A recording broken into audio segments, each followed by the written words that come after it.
Hi there, I'm Rebecca and a really warm welcome back to my channel PumpkinBecki. In this week's video we're going to be beginning the year-long experiment into what is the best carnivorous plant compost. I've got a variety of soils here to have a go with, and most importantly I have an awful lot of Venus Flytraps. So let's get started.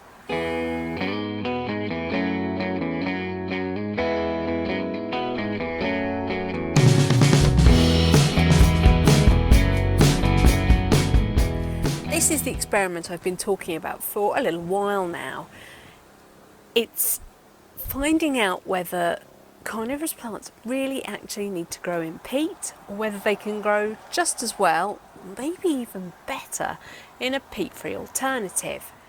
After I propagated my Venus Flytraps this year, I realised I had an awful lot of them. So actually they would make a really good specimen for this experiment. All the plants will be at a very similar size.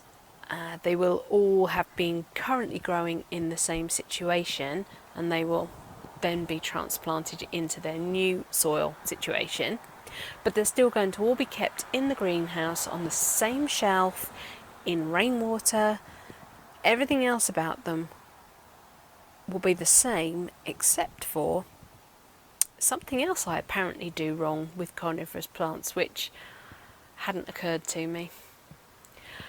Not only do I grow in peat-free soil, which many people think is completely wrong and actually impossible for carnivorous plants, I grow in terracotta pots, and apparently they're really bad too. Well, so I thought as part of the experiment I would also use a combination of terracotta pots and plastic pots, because apparently plastic is the best thing in the entire world for carnivorous plants. We shall see. We shall see. You can use ceramic apparently, but it has to be glazed inside and out, and the reason for that is that it can leach salts, I guess, other things suspended within the terracotta. It can actually sort of leach that into the soil, and therefore the plants take that up. I haven't noticed any detrimental side effects from using terracotta pots. I've been growing in terracotta pots for years now, but as part of this experiment, as I say, we will test the theory. Is there a problem with growing in terracotta? Maybe it just depends where you get your terracotta pots from. Maybe it depends whether they're brand new or you're reusing them from something else which may have leached something of its own into that terracotta pot. Who knows? I am going to be using brand new terracotta. I've been out and bought something that was as close to the size of a sort of standard flower pot as I could. So preamble over, here is my chart of what I will be using. I've got 4 sources of soils here. Ecoco Products UK, which is the one I currently use. It's their carnivorous plant with perlite, so it's cocoa peat with perlite. It is 100% peat free, and it's the reason I use it is because it is peat free. I don't envisage there being any reason at all to swap back to using peat. I cannot see any justification for it, so I'm trying not to be prejudicial about my experiment. I am actually using a lot more peat in the experiment than I am peat-free, but my environmentally conscious heart cannot justify the use of peat as a standard growing medium. I have bought very small quantities of peat to be able to perform this experiment. My hope is that this experiment will change people's mind and push them to try peat-free alternatives. But I'm getting ahead of myself. So we're going to run the Ecoco carnivorous plant soil with perlite in both terracotta and plastic pots. And that's going to be the same for everything. there will be 2 examples of each. Then we have the soil that I bought a month or so ago from Triffid Nurseries. They're a nursery that I buy all my carnivorous plants from. I trust their plants, it's what they grow their plants in, so things like the pygmy sundews, which come potted already because they have such fragile root systems you can't transplant them unless you're buying Gemmy, which is fine, but if you're buying growing plants, then they're going to come in a pot, so that will be a peat-based compost. So what I did was I bought a bag of their peat-based compost, so it's sphagnum moss peat with perlite in. Now I don't know what the exact ratio is of any of these 3.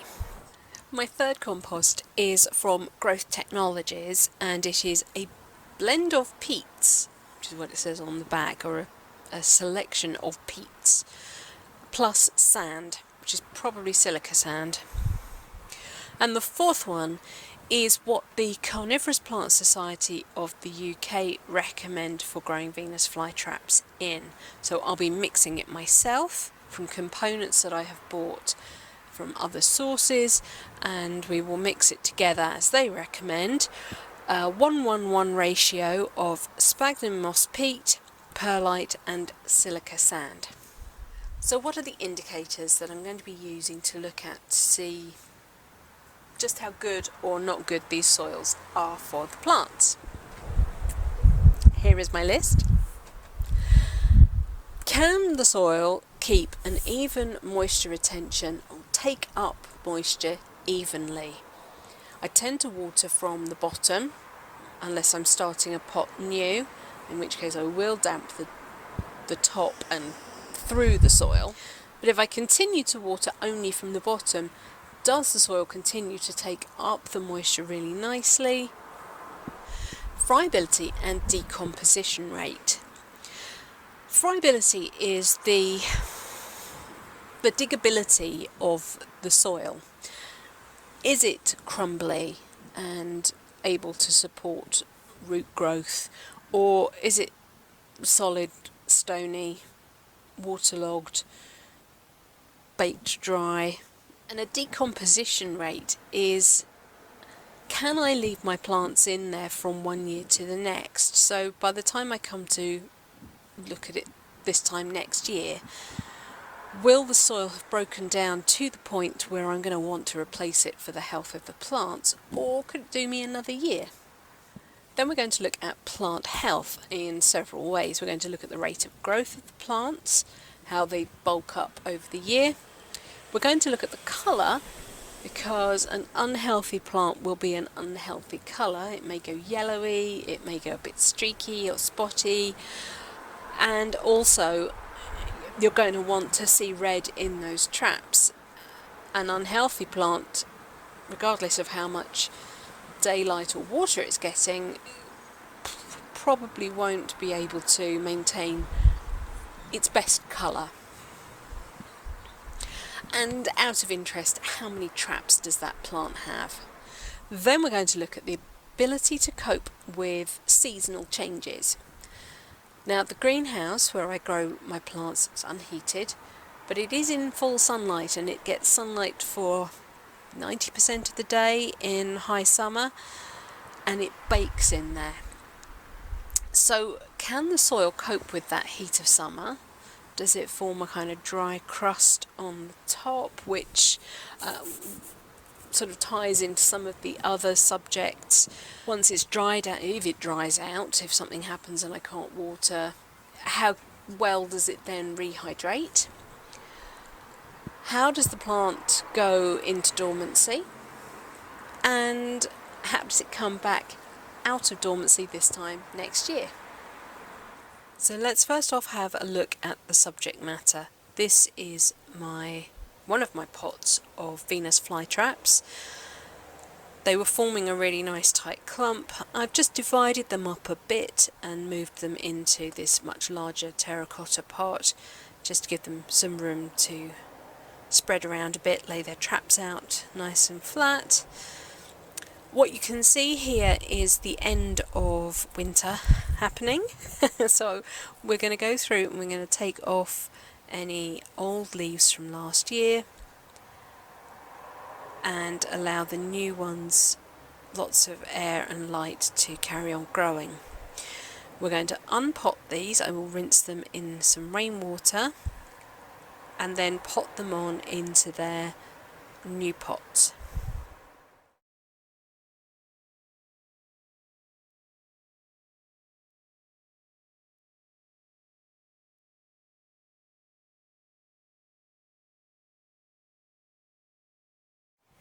And the plant doesn't do anything with these old leaves, it would just shed them. So we're just sort of speeding up that process really.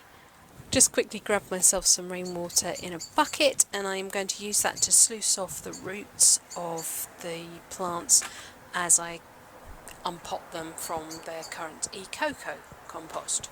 So I've got a bunch of 9cm high pots that I'm going to be using for the plastic experiments, and then I have got as close as I could get to the same but in a terracotta pot. Obviously the wall is much thicker,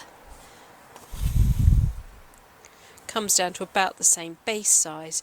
The top is wider, but if you look, there isn't a huge amount of difference in the volume of compost that's going to be in here.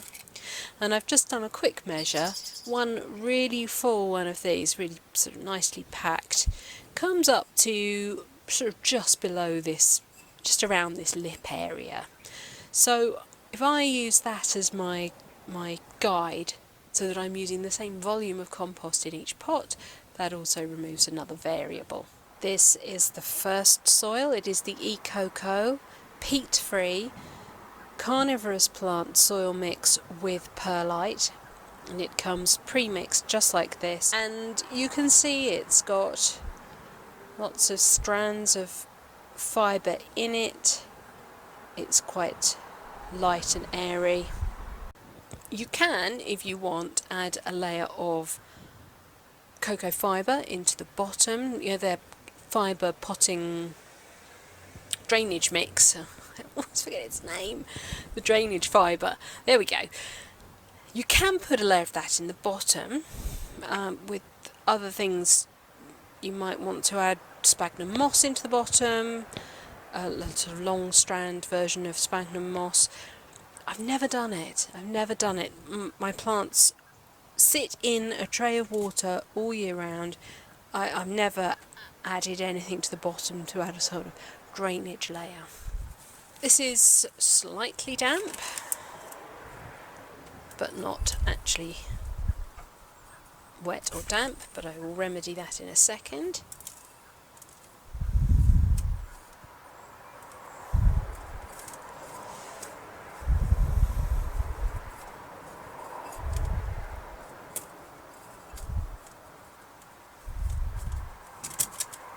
So we're just going to take it up to that rim that I mentioned, and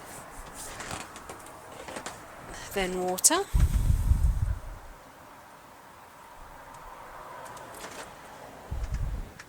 I'm just going to quickly check the volume of the cocoa fibre compost in a standard flower pot.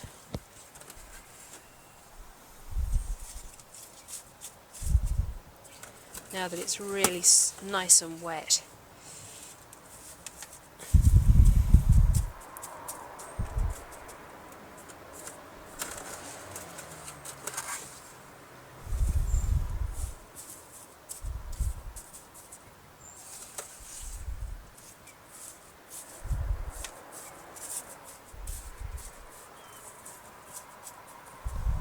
What I'm going to do is empty this into a fresh pot, and we will use this as the volume.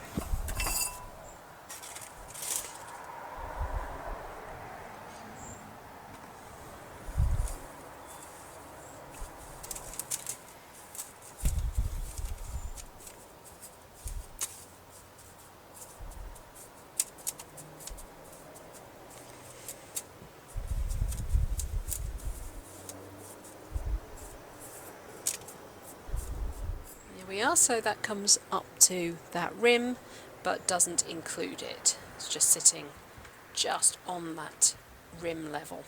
Now I'm just going to take a little cane and dig down the side of the Venus Flytrap, lift it out so you can see the crown of the plant. You can see it coming down. These always remind me of I don't know, like pak choi or something like that, the way the leaves come out of this sort of, I don't know, it's a weird thing. Rhizome, I suppose. Then it's got its root system, and you can see it hasn't got a huge root system, but it has got nice white growing tips, so they're nice fresh growth on those tips. It's coming out of dormancy and starting to get growing for the new year to come. I'm going to take my bucket of rainwater and sluice as much of the compost off as possible. In this case it doesn't really matter because it's going into exactly the same compost, but just for the sake of everything being treated the same, let's do that. There we go, that's all cleaned off. I wouldn't go any harder than that. That's absolutely fine. I mean, just a few crumbs of soil left right up in the crux of the roots. I'd rather do that than risk damaging the roots that we've got. Then we're going to make a nice deep hole. You want to be able to drop the roots straight down into that hole without them trying to bend up or anything. And you want to be able to sit the rhizome just in that soil, firming it in lightly. And the leaves will sort of lay themselves out on the soil surface as they grow. And here's our second plant. Again, really nice healthy growing root there. Lovely new leaves coming up. I've just taken off all the dead ones.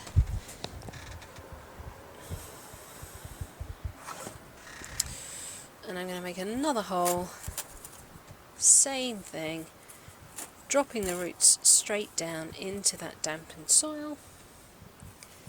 It's actually got slightly longer roots than the first one. Encourage them to go down with my little stick.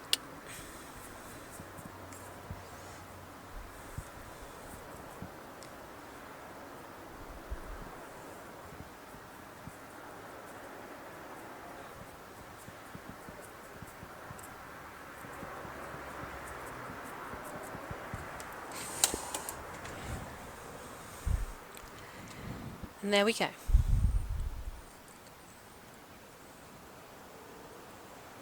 That's how we're going to plant all of them. This one will be labelled E-Coco Terracotta. Then we're going to do the same thing, but we're going to use the E-Coco in a plastic pot.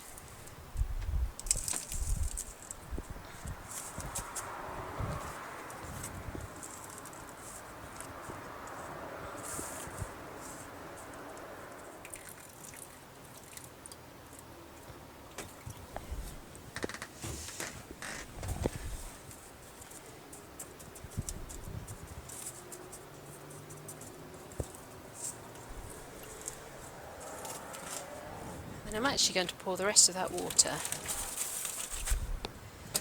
into my bag of compost to help get it ready for any other repotting I need to do. Waste not or want not. Then we're going to try and do the same again. I'm going to make a couple of holes. I'm going to take plants from different pots. Encourage the roots to go straight down. And very gently firm them in. Venus Flytrap don't actually enjoy being put into too big a pot, so putting two plants in together should help them not feel too upset about being transplanted again.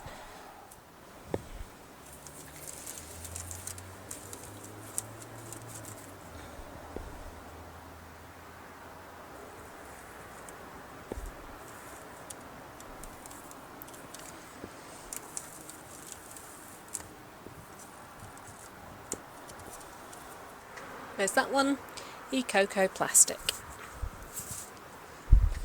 Okay, just rinse the tub out. The next soil I'm going to be using is the Triffid Nurseries one, which I believe is just peat and perlite.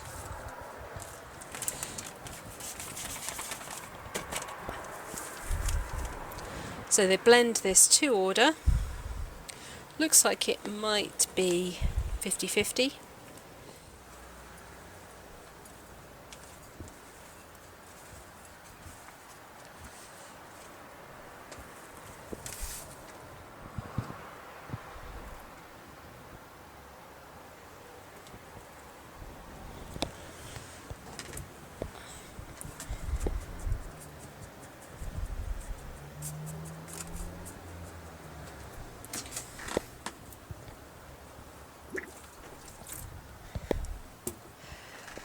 Just going to do the same again, get this nicely wet,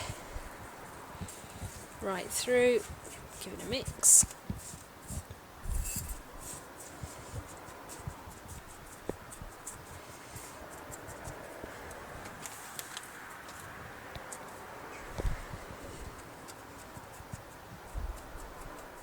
Peat can take a little while to actually absorb moisture, so you just want to give it a minute to actually get into good contact with water and take it up properly.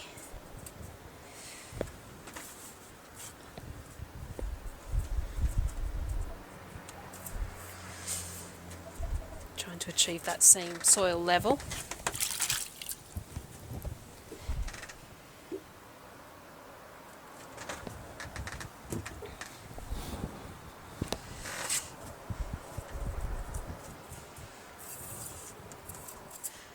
It looks a little bit clumpier than the Ecoco once it's wet.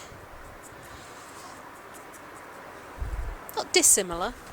Same again, well rinsed off, plantlet. Make a decent depth hole so you can drop the roots right in.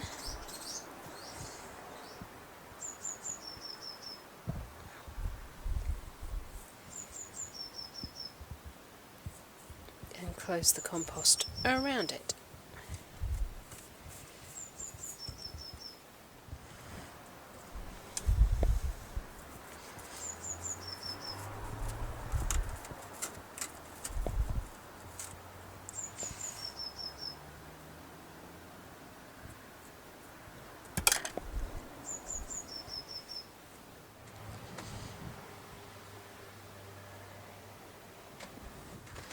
Then we'll do the same again but with the plastic. Straight from the pack, it looks well mixed, so I'm not going to worry about taking it out, reblending it, because it's a very consistent perlite to peat ratio right the way through.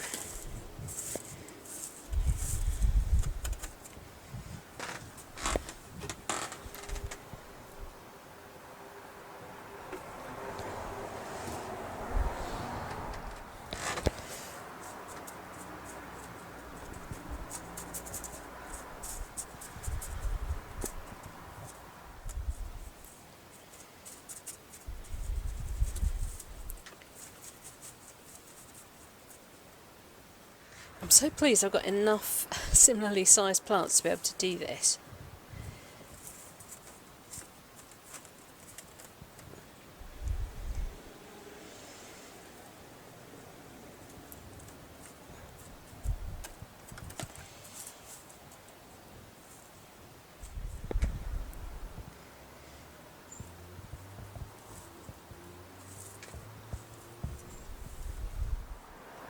There is Triffid in plastic.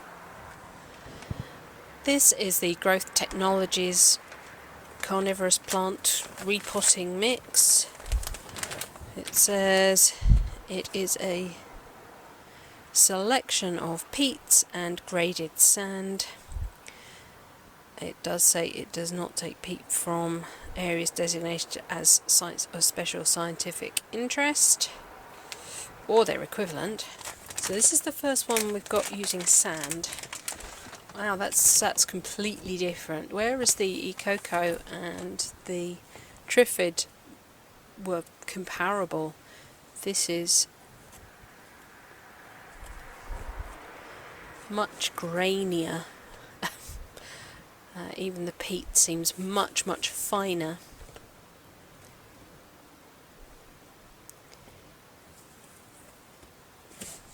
Interesting.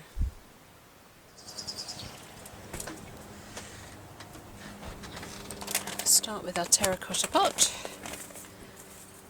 and we will just sort of fill it. I guess maybe this is the kind of substrate you would want to add sphagnum moss or maybe coir into the bottom. Everything I normally use has a real texture to it, so the feeling that it's all just going to fall out the bottom is not. It's not a thing.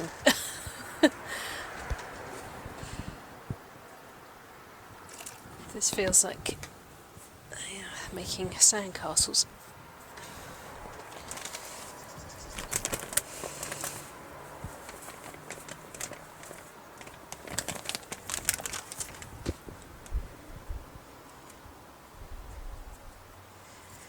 Make sure it's evenly wet.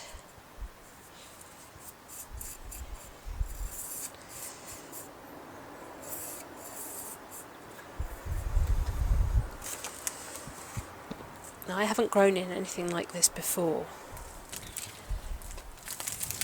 Even the one I used centuries ago still had, well, it had perlite and vermiculite in it for aeration and drainage and all those good things. Although that was a peat moss again. But I've never used sand.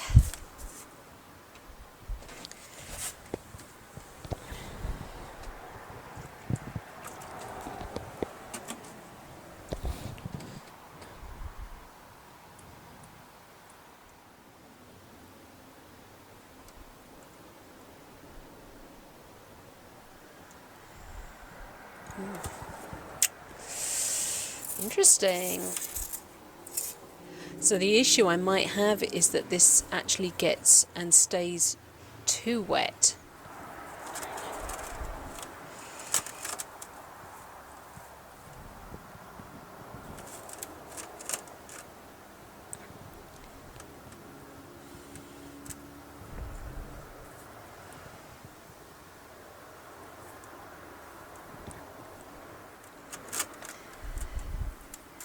If something does go wrong with one of these soils, I'm going to have to resist the temptation to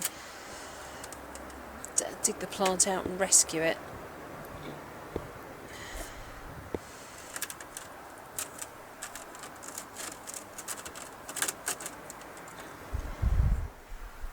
And there's my Growth Tech terracotta.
And there is Growth Technologies in plastic. The fourth and final blend is the 111 Sphagnum Moss Peat Perlite Silica Sand, which the Carnivorous Plant Society recommend. But they are doing research into peat-free alternatives, so just watch this space. I have just about got enough perlite to do this. I'm going to call that one part. Then here I have bought from TS Reptiles on eBay a bag of just peat, because I could have bought a bale of peat, but I don't want a bale of peat. I don't want to grow anything in peat, so there's no point me buying a big pack. So I spent a little bit extra and I just got a 2 litre bag of it, and this is obviously meant as a reptile substrate.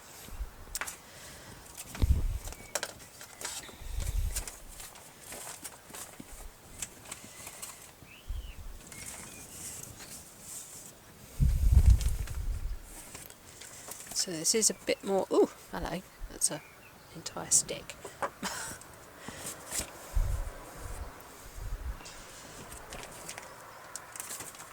Okay, because my perlite was a bit short, I'm going to reduce the amount of peat I put in, plus a bit has already fallen in.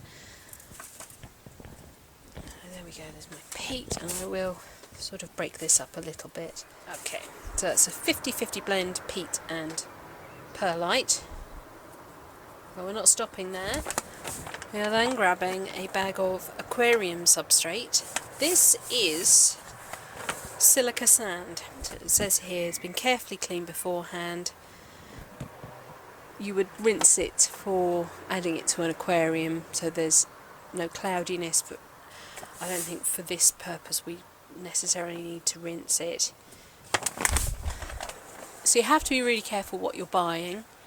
If you're buying sand, you definitely don't want to use builder's sand. You can use horticultural sand. You can use, apparently, play sand, which is a fair bit finer than this. This is quite a chunky particle. It doesn't smell salty at all. Because again, you don't want it to be adding salts and so on to your sand. Do you know what? Actually, I am going to rinse it.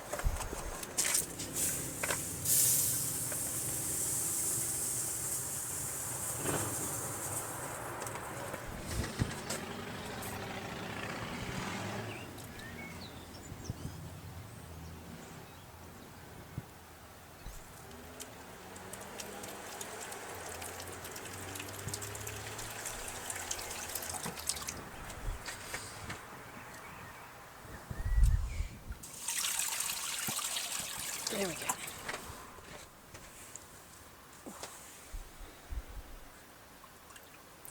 So we should just be able to pour off this water and be left with pretty clean sand. And that's probably got enough moisture in it to dampen the rest of the components. So that should be one part of each.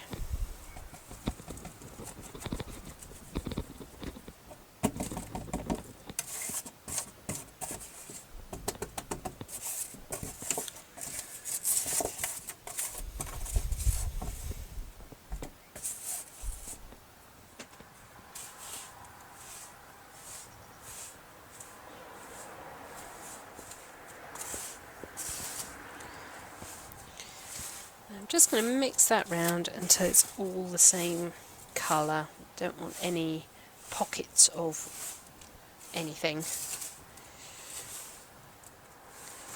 It's interesting, this is completely different again to the other sand mix.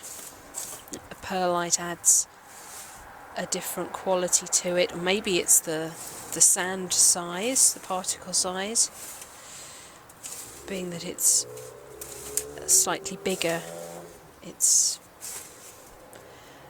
giving it a more open feel.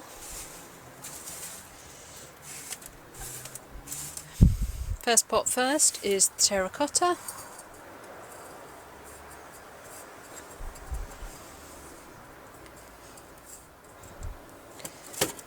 And then I'm going to go crazy into the plastic pot at the same time.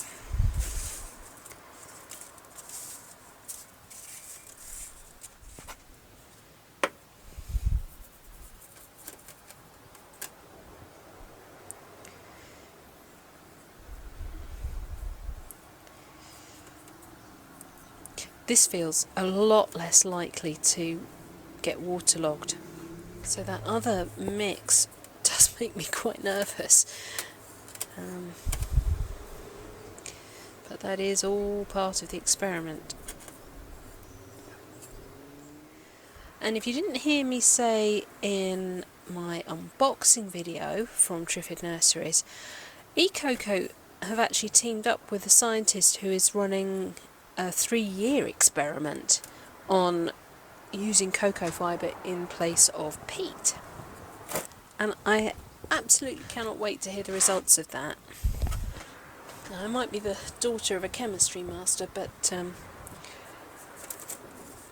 yeah, sciences were never my thing, so to see an actual scientific study done is really very exciting. I could split these two up.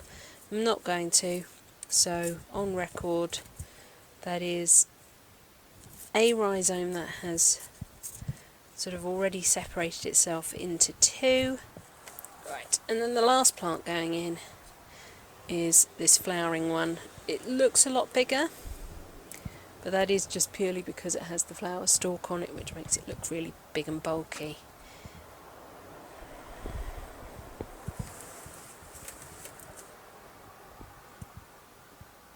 So drop those roots in.